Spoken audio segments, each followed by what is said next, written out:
From MTN, the Montana Television Network, this is Face the State. Good Sunday morning and welcome to Face the State. This week, Jay Kohn, longtime anchor from Billings, our sister station Q2, joins us today for a recap of the week's political developments here in Montana. We're going to talk about the governor's race, the presidential race, the House race, and perhaps some state legislative races. Jay, thanks for coming on the show today. Well, thanks for asking me. I appreciate it. I told you on the phone when you asked. I have hosted Face the State hundreds of times because I've worked for the network for 3 decades or more. I've never been a guest, so I'm a little nervous this morning. So if I sound a little nervous, it's because I am. Well, it's great to have you, and of course, we've had a lot of developments this week in politics here in the state, and of course, the presidential race is probably the top thing to talk about. So let's go right into it there. What's happening in the presidential race nationally so far? You know, I don't think anyone knows at this point what's going to happen, and I think that's why everyone is so focused on this race. And now, just as we tape this, just last night with all the unrest in Charlotte, people are waiting to see how the presidential candidates react to that, what their response is. I saw Donald Trump last night say, "Stop and frisk," and Hillary was talking up how the police responded. But it's so interesting now. If you watch the polls, everyone is poll watching because it's so close. And I was online this morning looking at one of the sites where they kind of put all the polls together. And, you know, if you watch them, they get close, then Hillary gets a little bounce, and they get a little closer. And now they're closer than they've ever been. So everyone is focused on this. You know, one of the things that is surprising, and it's, you know, the viewers know that, you know, we political scientists and a lot of political pundits certainly were not expecting Donald Trump to be the nominee. And I think once he got the nomination, again, a lot of people are saying, well, there's no way that he could become president. But what's absolutely becoming clear here and looking at a lot of the forecasting models is this race is tightening up at an unprecedented level. Just looking at the 538, you know, Nate Silver's website. Right. Basically, they show that now Hillary's under a 60% chance to become president. So Donald Trump's moving up in the polls dramatically. And there's a lot of time left. As you know, as a political scientist, there's a world of time between the late middle to September till the 8th of November. I think what's occurring here, the first thing I think viewers need to understand is that the general dynamic that occurs in a race is as you start to move closer to that election date, the partisans start to come home. And as much as a number of Republicans were concerned, worried, disappointed that Donald Trump is a nominee, they're coming back to their party home. And part of the reason is that's normal. But Hillary Clinton has long been reviled among Republicans. You have two candidates that are historically super unpopular. And that's a problem for the Democrats. And what's interesting is that could cause problems in other states. The other thing that's interesting is how did Obama win in 2012 and 2008? He had historic support from young voters. According to CBS polls recently, it looks like those young voters are not excited about Hillary, and they're not coming home, which could be why this race is tightening dramatically. Well, some of the events of the last week, former President Bush says he's not voting for Donald Trump. So there's someone that's not coming home. And President Obama went on the stump and is, you know, saying, you know, if the young black voters or all black voters, if you don't come out and support our party, it'll hurt my legacy. I'll consider it an insult. So clearly everyone realizes the pressure is on now, and I found that interesting. Why Donald Trump decided to regurgitate the birther issue, I don't know, because I don't think he came out looking very good on that. But as most things with Donald Trump, this election, it doesn't matter. And yet the polls are still narrowing. So, of course, you were covering politics back in 2000 in that presidential race, which, of course, came down to the wire, came down to Florida. And if you recall in that race, right, what happened to Al Gore? Why didn't he win? In many respects, he should have won. Why not? People think he did win. I don't know. You're the political scientist. You tell me. That's past my short memory. One of the major complaints that the Democrats had about Al Gore in that race, and it's not dissimilar from this particular race whatsoever, is that you had a strong economy going into that race. Bill Clinton was a pretty popular guy, and Al Gore never employed Bill Clinton in the race because he felt he needed to step away from Bill Clinton. And that gave Republicans and George W. Bush some space. What's interesting about this race is that you have Hillary Clinton, who is very unpopular, which Gore wasn't very unpopular. The best weapon the Democrats have, Barack Obama. President Obama. He is still popular. And it also might be telling to show that part of the reason maybe sticking Obama onto the shoulders of other candidates, Democratic candidates, wasn't terribly effective because people still liked him. But it might be very effective to use Hillary Clinton in that way because people don't like her still. And President Obama's ratings are the highest they've been since he took office, which I think is fairly typical of a president in his last half of the year of his last term, where they, not all presidents are that way, but most of them, by the time they're ready to take a leave of absence, so to speak, people are going, oh, he wasn't that bad, or she wasn't that bad. It'll be very telling to see whether or not the Clinton campaign rolls out Obama. I think that's what they absolutely need to do to basically counter the fact that Hillary is still largely unpopular. And what's interesting too, that race came down to Florida. Right. Well, here's the thing. Florida is essential for Trump, and it looks like he's pulled into a slight lead in Florida. I read that, yeah. Now, he can't win with just Florida, but he can't win without Florida. Then all of a sudden it starts to come down to, can he flip Pennsylvania, which hasn't voted for a Republican in quite some time. So it'll be interesting to see how that develops here. And the latest polls in Ohio show Trump ahead. And as we all know, no Republican presidential candidate has won without taking Ohio. So certainly the race has gotten a lot more interesting nationally. And of course, what's going to happen here in Montana? That's the big question. Well, I think Donald Trump's going to win in Montana, and I think the question is how big, because I think this year the presidential coattails go deeper than they have in a long time. I think last 20 years, people were saying that the coattails in the world of politics weren't really a factor. But this year, I think the fear amongst Republicans at first when Donald Trump got the nomination was that, oh my God, he's going to wreck the party, he might lose us the Senate. And now I don't think that's the case, but we don't know. There's quite a bit of time left, and the same with Hillary. You see in Montana, as we start talking about our big races here, the Republicans are trying to tie the Democratic candidates to Hillary because of her unpopularity. We started to see that in advertisements, and we're going to get to that in a little bit. Certainly, I think Trump is definitely going to win here in Montana. The question is, what's the margin? It could be, maybe 60%. And how's that going to affect the Democrats down ballot? I think part of that depends on those voters that go to the poll that either vote for Trump. Are they then willing to cross over? And we have a history of that here in Montana. We do have crossover voters. And then the other issue, those voters that may come to the polls and not vote for Hillary, let's say vote for Jill Stein or Gary Johnson, then do they continue down the ballot and then move over and vote for their normal partisan inclinations? I think that's going to be critical for the Democrats. Are those Jill Stein voters, those Gary Johnson voters, who are those protest voters, do they come over and then vote for the Democratic ticket down ballot? I think that's just Montanans. They love their independence and they like to, oh yeah, well, you think you know what I'm going to do? I'm going to go over here. They like to hedge their bets a little bit, and I think the history shows that they are classic party splitters, so to speak. Now, in the governor's race, we had the first fall debate between Gianforte and Governor Bullock, right? And yes, that we was did. in Billings. Absolutely. Packed house at MSUB, and it's getting quite a bit of attention because of some of the questions that were posed, and it was kind of an awkward debate.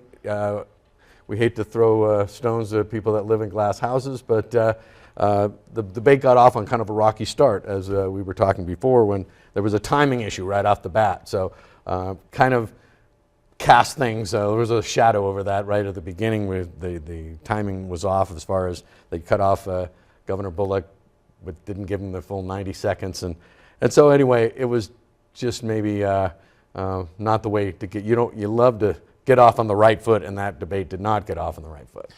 I've been in that, back in 2012, there was a pretty big debate between Rehberg and Tester in the Petro Theater.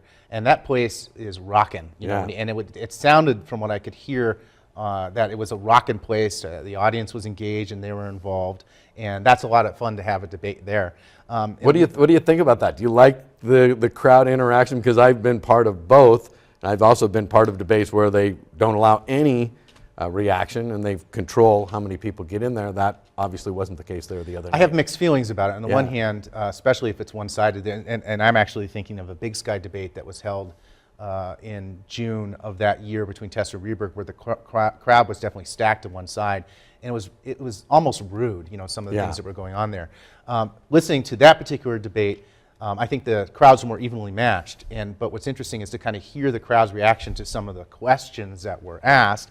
And Groans, audible groans. audible groans. But the thing, at the beginning of the debate, the timing did throw off both of the candidates. And Yes. I will say, in particular, Gianforte looked a little kind of petulant asking for his time back, but they got over it, and looking at the debate, I had some clear impressions about how the candidates did. I'll wait and ask you if you have any impressions from coming away from that debate in terms of how the candidates fare from what you did see. Well, I can tell you how they did because I've got a stack of press releases here from both parties that say their man won. Oh, really? Yeah. That's a big surprise. And these are just one of 15 press releases that they sent out during and after that debate.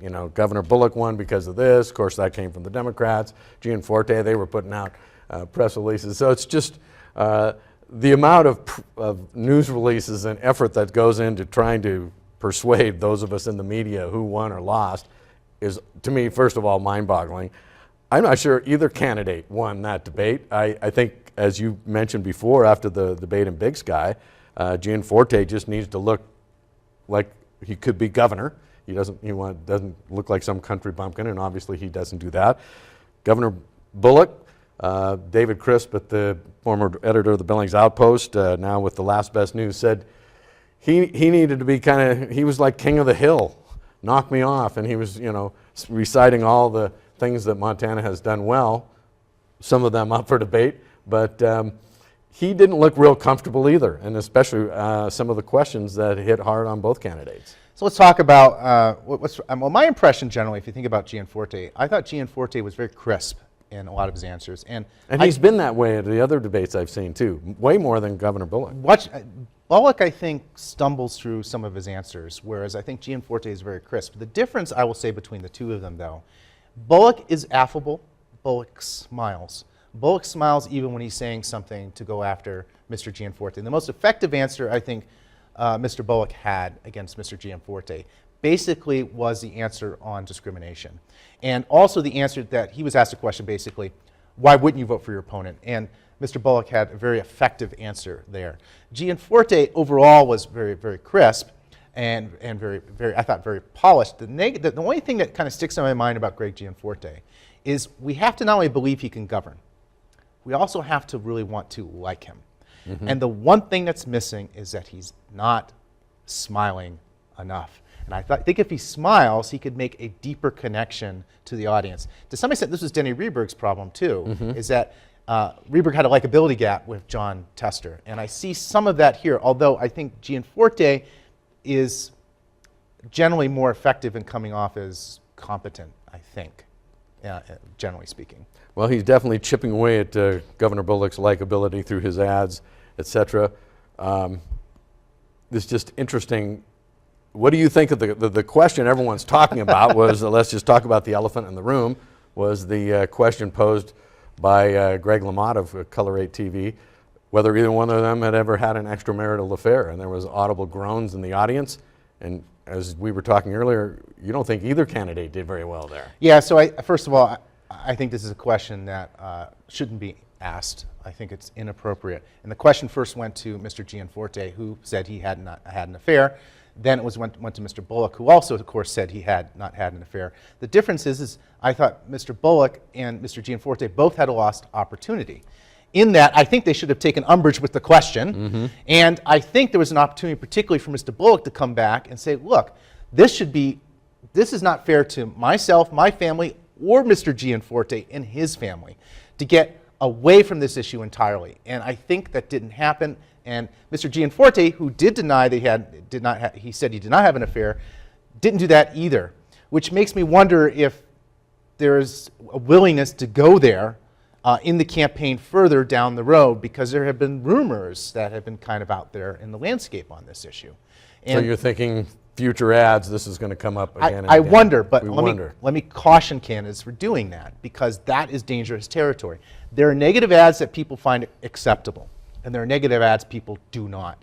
People, generally speaking, will find a negative ad acceptable when it talks about policy and performance. When you start talking in that gray area of your personal life, that's where people recoil.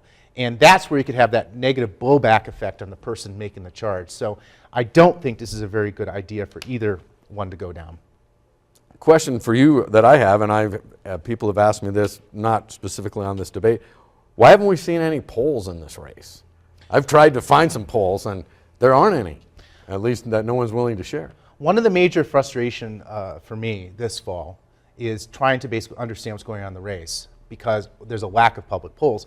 Let's be clear here, polling is expensive. Polling costs a lot of money. What I really think we need here in the state is we really need to have some sort of foundation step up, put some money aside so we can have some quality public polling. And here's why. It's hard for us that work in the media, hard for us that are, political scientists, to hold the powers to be accountable without that polling information. I mean, I've seen polls, people have shared polls, or they tell me things. But what I don't know is whether or not the things they tell me I have nothing to go back to and say, well, this is what the public poll says. Why are you showing me something that's radically different? So it's hard for us to hold them accountable. So one of the things I would love in the future is some sort of organizations or foundations put together the money to have consistent polling here in the state. And to be clear, if you look at all the other contested gubernatorial races that in the state, there's multiple polling that people can turn to and say, look, this is how close the race is. I have an idea. I think the race is under under double digits. But again, that's just from things that I hear, just from different people. You're favoring the incumbent, favoring Governor Bullock at this point, or? I think both sides would agree that the race is tightened. Yeah. I have heard that from both sides, and I've heard some people saying it's under double digits. So, but again, I can only intuit so much. And so it's very frustrating we don't have any polls to basically talk about. Well, hopefully someone will do a poll. Lee newspapers over the past elections always seems to come out with a poll near the end. Like you said, they're very expensive, and I think a lot of media organizations have just decided that we can better use our resources somewhere else. One of the things that's going on now in the governor's race, I want to talk about some of the advertising. All right. Good. So first of all, Steve Bullock started advertising in August, and what's interesting is so far, Steve Bullock has not had any negative ads attacking Greg Gianforte. Now, the Democratic Gubernatorial Association's arm, Good Jobs Montana, has had ads attacking Gianforte, but Bullock himself has not. And he recently released a spot making the positive argument for why he should be reelected. And this goes to one of the key arguments that Gianforte is making over and over again, is about the state of the economy.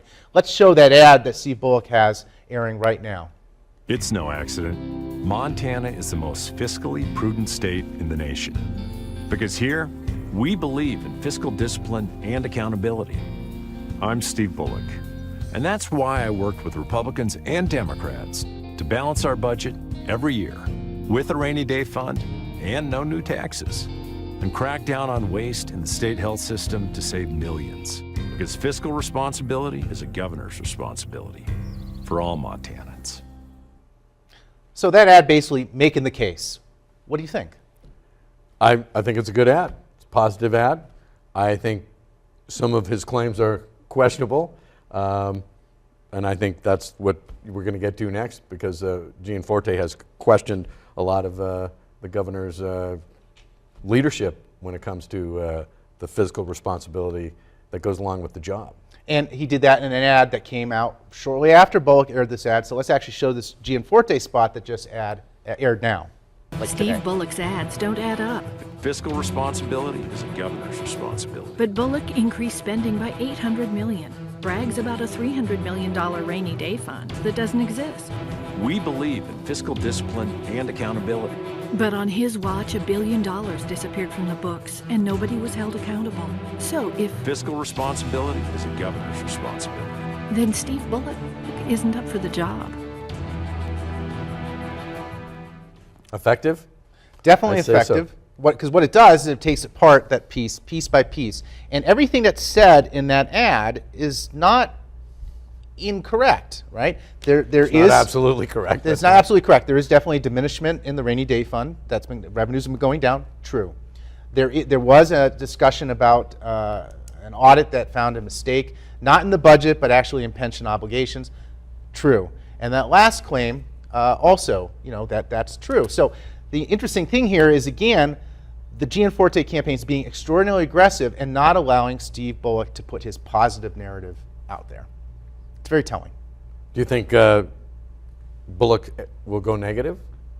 Well, that's the big question. If you look at the kind of the broad landscape here and kind of how the advertising has kind of played out, the Gianforte campaign has been up with ads in one form or another since spring in April, and that's where they established this narrative. This is the introduction of Greg Gianforte. Now they're finally moving into that contrast negative phase where they're saying, I'm competent, and what they're trying to say is two things. One, the economy's not as good as you think. That's the first thing, because they have to say that, because if people think the economy's not good, they're going to vote for change. And then they're saying that, well, Steve Bullock is not competent at his job. I'm competent right now, technology. But the other thing that's really important is you look at the advertising buys here in the state. Greg Gianforte and the Republicans own the airwaves right now. That is bad for the Democrats, because what's happening is if you have informational disparity, that creates an advantage for the person that has on the positive side of the informational disparity. So the Bullock campaign is going to have to decide if they're going to have to start spending a lot of money, and they have to decide if they're going to go negative. Well, they don't want to keep any money in the bank at the end because you can't spend it after it's too late. The Democratic governors and the Democratic Party have gone negative and Absolutely. have been chipping away at the fact that Gianforte wasn't born in Montana. A lot of people go, oh, no big deal. In Montana, that seems to be people hold that close to the vest. I spent time in Butte, and unless you were born and raised in Butte, you are not from Butte. But it's interesting to watch it. I think you need the mute button. really close. I mute every break because it's just at the time. That's my advice to voters: is just keep the mute button handy, because they, as you said, they own the airwaves, and every break in local television, you're going to be hearing ads one way or the other. I just going to say I don't like negative ads, and I think a lot of people will say that. People say, well, they work. I'm like, really? Do they work? I think is there any backlash? I guess you mentioned it just briefly. Any backlash against the campaign that has nothing positive to say, always negative. And I think there's maybe the Gianforte camp is going down that path a little too much for my taste. The issue is whether the negative ad is believable or not. Right. And if it's believable, if it actually gets at sentiments that are actually deeply held by the public, they can be very effective. So one of the things that was very clear, and positive ads are effective as well. The case with the negative ads, and you saw this very clearly in the 2012 Senate race, is that the negative ads launched by the outside groups certainly eroded both sides, but eroded Rehberg more, because it fit into a narrative that people kind of believed about Rehberg, which some people believed it wasn't terribly nice. And so that fit with preconceived notions. The issue here is the question, is it effective? Well, it depends. What's interesting about the economic question is this. A lot of people are going to vote how they feel. And I'm going to tell you, here in Gallatin County, right, where we're taping this show, the unemployment numbers are ridiculously low. They can't hire bus drivers because they can't find people because they can't pay them enough. So if anything, people are feeling pretty good. But if you go to those eastern part of the states, where the oil economy is tanking, where the gas economy is tanking, where the coal economy is tanking, where agricultural prices are down, then people are definitely feeling the pinch, and they're feeling agitated and concerned. And certainly, I think that's where it could certainly resonate. And if you look at where the advertising is, Glendive is the smallest media market in the country. Steve Bullock doesn't have ads there. Greg Gianforte does. And that's very telling. I think that's exactly, and the Bitterroot, and up in Kalispell. Again, there's a ton of advertising in that Missoula market by Greg Gianforte. Again, those are the places you're going to have a lot of turnout, right, and try to flip the Democrats that do live there to vote for him moving forward. The one area that Gianforte has attacked Governor Bullock is, of course, on the coal strip and the loss of jobs in the coal market. And you know, as much as I've done a lot of reporting in the world of energy, and I think both candidates are missing the boat on the world of energy in Montana. I would like to see one of them embrace the future, because the future of energy in Montana is not the past. Those Colstrip plants weren't built to last forever, and they're not going to last forever. And they were asked the question, what would you tell someone at the debate? What would you tell a young person in Colstrip? And they both kind of, well, I thought they missed the mark. I think they should have said the future of Colstrip is bright, but it's not the same as the past. We're going to have a lot of jobs, but they're not necessarily going to be mining jobs or power plant jobs. They're going to be environmental cleanup jobs. There's going to be a lot of wind energy jobs, carbon capture perhaps. But both of them seem to be scrambling to cling to the past, and I think that was a mistake. But I think the reason why Gianforte in particular is putting a lot of the eggs in that Colstrip basket, and he has another ad about Emily, basically a woman that lives in Colstrip and is worried about her jobs. I think that resonates among rural voters who feel like the concerns of the rural areas are not being addressed in places like Bozeman or Helena or Missoula, and they feel kind of under assault. And a lot of those rural areas, I think, look with envy upon a number of those people who work in Colstrip who do have really good paying jobs. So I think that's part of that overall discussion. The other thing, of course, the Republicans have attacked, and in fact the RJA has attacked very directly, is Steve Bullock's use of the plane over and over and over again. And I think people are tired of that, but I think it's a legitimate question. I personally think the governor should have a plane, and if you're going to give him a plane, let him use it. There's been some question about who gets to use the plane, and should he have used the plane to go to the Paul McCartney concert in Missoula? I think those are legitimate questions. I just feel the biggest concert in the state's history, maybe the governor should be there. Whether the public should pay for his plane, I don't know. He's reimbursed, at least for the pilot's time when he has campaign events at the same time. But they're just hammering it. I think it was effective at the start. I think it's losing its punch right now. So what's interesting thing about the plane, I've looked at this, and many other gubernatorial races in the past in other states talk about the governor's plane. Sarah Palin's gubernatorial race against Frank Murkowski, she said she was going to sell the plane. She did sell the plane at a loss. She still flew around the state on different planes. Mr. Gianforte says that he'll fly in his own private plane and he'll pay for it himself. But the problem with that is that's not transparent because we don't have the records, where at least we have the records where to see where the governor's flying, where he's not. There's questions about who's on the plane. KGVO has put out some information saying that Meg O'Leary, the Commerce Director, has flown more than anyone else. Let's put that in context, though. The context is not there. Mike Dennison counted up. She's been on the plane 62 times. 57 times that she's traveled on that plane, she's been with other cabinet officials. 5 times she's been on the plane without the governor. By the way, she hasn't traveled the most out of everyone on the list. Tim Crow, since becoming the communications director for the governor, 66 times since October 2011. His consumer advocate, John Malia, 95 times. So what's interesting is that there's this narrative about who's been on the plane, but no one's putting the context there. Other people travel a lot of times with the governors too, and the governor's usually traveling with a number of people to do the people's business. So it's interesting that this has, I think, been distorted and taken out of context to try to score some political points, for sure. I think at this point, that plane has taken off and landed, and maybe it's time to move on to something else, but maybe they're scoring political points. Otherwise, they must be, or they wouldn't be continuing the assault. The one thing that's clear is that this race is going to continue to heat up. It's going to get nastier. You're going to see more advertisements going into October, more than you've ever wanted to see. So fasten the seatbelt. It's going to be a lot of fun. But we're out of time here. Keep the mute button handy. Keep that mute button ready. We're out of time here on Face the State. Thanks for joining us. Next week, we will be having, again, in a series debate, the OPI debate. So join us for that. Thank you. Face the State, a presentation of MTN, the Montana Television Network.